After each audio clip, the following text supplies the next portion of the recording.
How to remove Instagram account from login list. Hey everyone, welcome back to our channel. In this video I'll guide you on how you can remove your Instagram account from your login list, so make sure to watch the video till the end.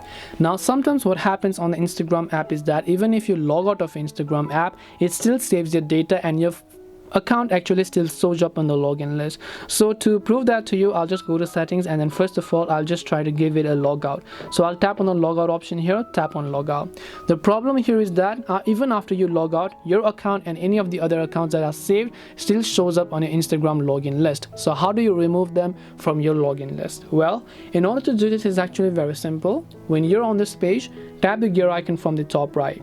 Then you'll come to this icon here, select the profile you want to remove. Then just tap on remove profile, tap on remove, and then that profile will get successfully removed. If you want to remove the other one, you can select that as well and then tap the remove profile option. And this way you'll be able to go ahead and then basically remove your Instagram account from login list. Hope this video was very helpful. If you have got any more questions, feel free to leave them down. Thank you for watching and see you in the next video.